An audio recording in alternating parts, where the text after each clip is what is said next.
matagutlo, matagadlaw. Adunay mga panghitabo didto sa kauluhan, panghitabo sa gawa sa atong nasod, ug adunay mga panghitabo dinhi sa atong dapit.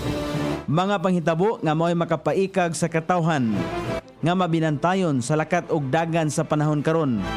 Itanyag ning istasyon DXSR ang 7 o'clock Breakfast News.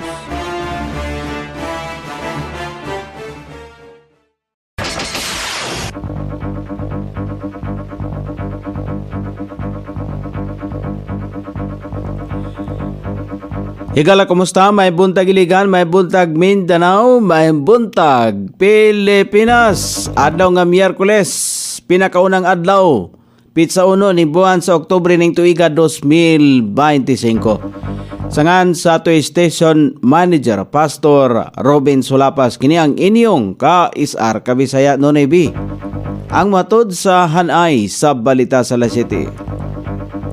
O karon sa uluhang tudling sa ato mga balita, lalaking gahimo og glass toter daplin sa dalan, nadakpan. Saldico og Romualdez imbitahan sa sunod nga pagdungog sa Senado may tungod sa korupsyon sa flood control project. Defense team ni former President Rodrigo Duterte nagsumiti og medical record sa ICC nga nagkumpirmar nga adunay cognitive impairment ang ex-president. Mayor Magalong gipanghimakak nga nalambigit sa bisan unsang korupsyon sa Baguio City.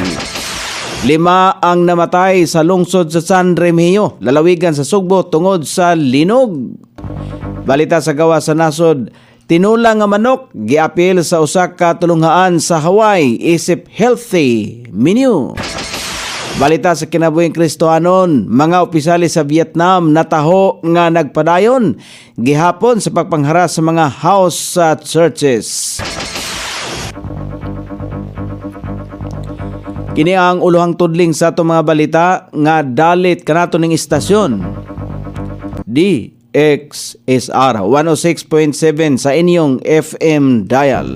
Ang bugtong radyo sa dakbayan siligan nga nagsibya sa balang kasulatan, pinasubay sa inspired and preserved.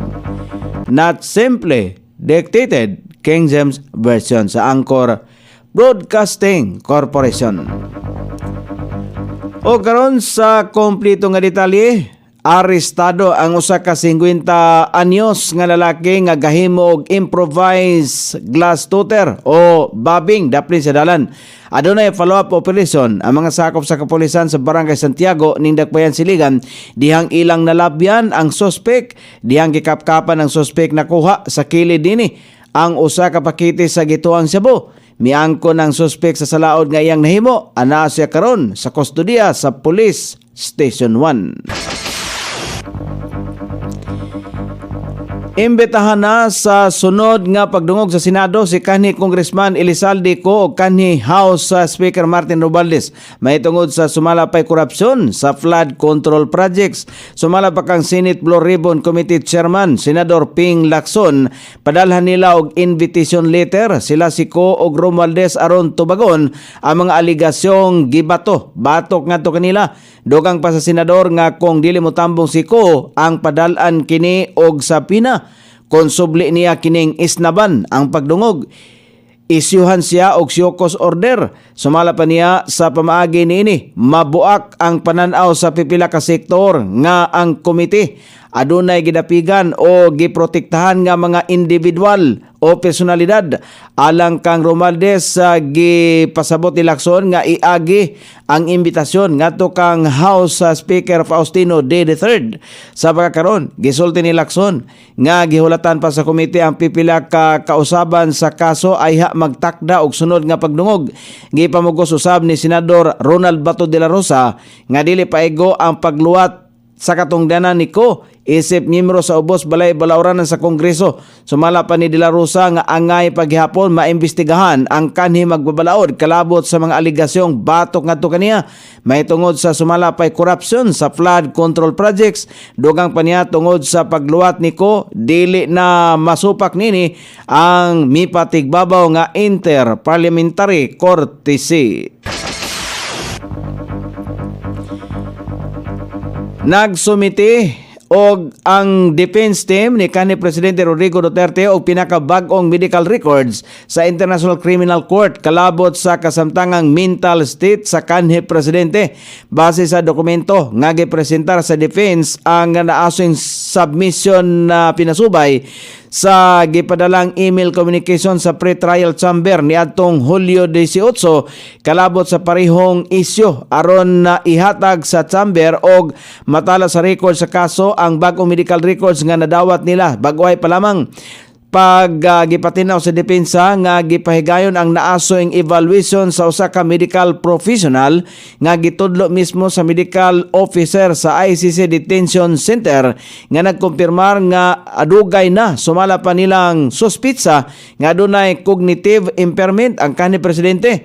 Sumala pa sa lead counsel Nicolas Kaufman, gihimo ang naasoing submission dihang adunay urgency tungod sa naasoing medical records sa isyu kung kaya pa ba o dili ang kanhi Presidente nga moatubang sa trial.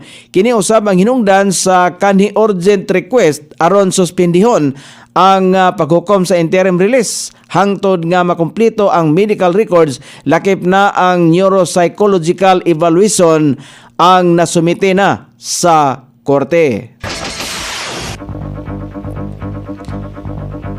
Human nga mipahawa sa Commission for Infrastructure ICI, isip Special Advisor, gipanghimakak ni Baguio City Mayor Binamin Magalong ang mga kalambigitan niya sa mga kahiwian sa syudad.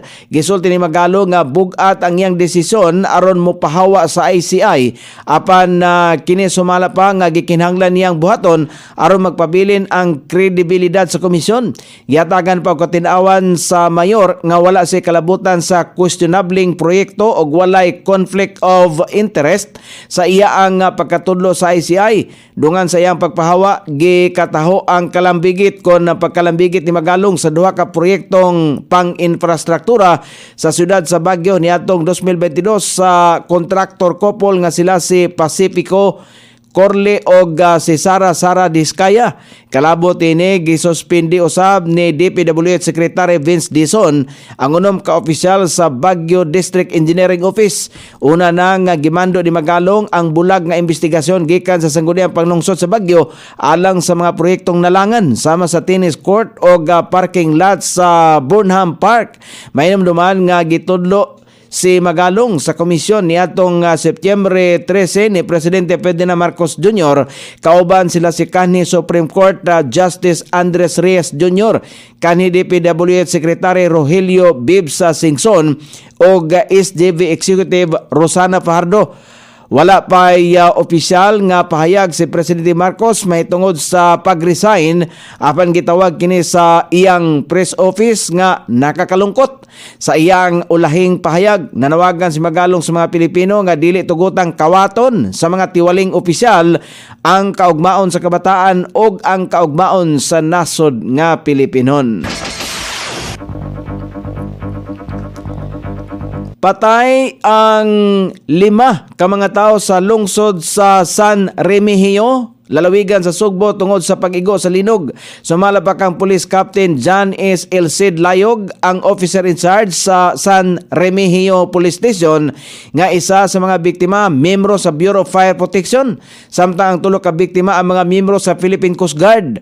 Nagdula sumala pa og basketball ang Bureau of Fire Protection og Philippine Coast Guard sulod sa sports complex. Ayha miigo ang magnitude 6.9 nga linog kagabi Setyembre 30. Usa ka biktima usab mao ang bata nga naipit sa nahugno nga building sa ubang lugar sa naasoing lungsod. Mainumduman nga mitayog ang linog kagabi alas 9:59 Martes. Ang epicenter sa mao nga sa linog ang lungsod sa Bugo. O karon sa balita sa gawa sa nasod, giapil ang tinulang manok isip healthy menu alang sa mga magtutungha sa Farm to School program sa mga publikong tulunghaan sa Hawaii sa nasod sa Amerika. Ang pag-apil sa tinulang manok sa listahan sa katuyuan nga makahatag og sustansya nga pagkaon sa mga magtutungha pag-auhag kanila nga mukaon og daghang gulay og prutas. Nataho nga ang tinulang manok adunay daghang sustansya sama sa vitamin E, Vitamin C usab og K nga gikan sa mga dahon niini og vitamins B, potassium og fiber nga gikan sa kapayas o sayote. Giplanuhan usab sa Department of Education sa estado ang pagpakigtambayayong sa mga lokal produce aron nga maserbisyuhan og sustansya nga pagkaon ang kapin usa ka 2,000 ka mga magtutungha matag adlaw. O karon sa balita sa kinabuhing Kristohanon, gipadayon gihapon sa mga opisyales sa nasod sa Vietnam ang pagpangluto sa mga Mungtagnard House Churches sa nasod pinagi sa pagpangharas sa mga Kristohanon. Ang pagpangharas ngadto sa mga Kristohanon nagsugod kaniadtong Agosto 22. Diin adunay mga Kristohanon nga nagsaulog sa International Day commemorating victims of violence on religion or belief. Ang Kristohanon o leader sa house churches nga nagsaulog nini gipailalom sa interogasyon o giingnan sila nga gikinahanglan nga dili na sila magpadayon sa pagpanagtigom sa ilang house church. O karon sa kahimtang sa banabana sa dagan sa panahon, laing low pressure area nga gibantayan sa pag-asa na kini mahimutang sa 1,080 km sa silakang bahin sa Southern Luzon. Samtang ang easterlies padayon makaapektar sa Luzon, Visayas ug Mindanao. Ang Bicol Region, Eastern Visayas, Central Visayas, Caraga, Northern Mindanao, Aurora, Quezon, Metro Manila ug ubang bahin sa nasod ang makasaneti paghapon madagomon nga kalangitan karong adlaw. Inubanan sa patak-patak ka mga pag-ulan ilabi na panahon sa kapunon o sa sayong taknas kagabion kini epekto sa easterlies. Sukod sa temperatura diri sa Dakbayan Siligan ang kabugnaon ana sa 24 ug ang kainiton musangko sa 29 degrees sentigrado. Ang adlaw bisilang kagania sa alas 5:46 ug musahop unya sa alas 5:47 sa sayong takna sa kagabion. Inyong nabati ang kinatibuk ang hanay sa balita sa alas 7 nga dalit kanato ning istasyon. DXSR 106.7 sa inyong FM dial. Ang bugtong radyo sa Dakbayan Siligan nga nagsibya sa balaang kasulatan, pinasubay sa inspired and preserved, not simply dictated King James Version sa Anchor Broadcasting Corporation. Sangan sa tiksuat sa atong balitang international ug sa kinabuhing Kristohanon, Pitjan sa balita lokal Coney Island sa ato station manager Pastor Ruben Sulapas. Kini ang inyong KSR Kabisaya Nonoy B. Magpasalamat ug moingon maayong buntag Iligan.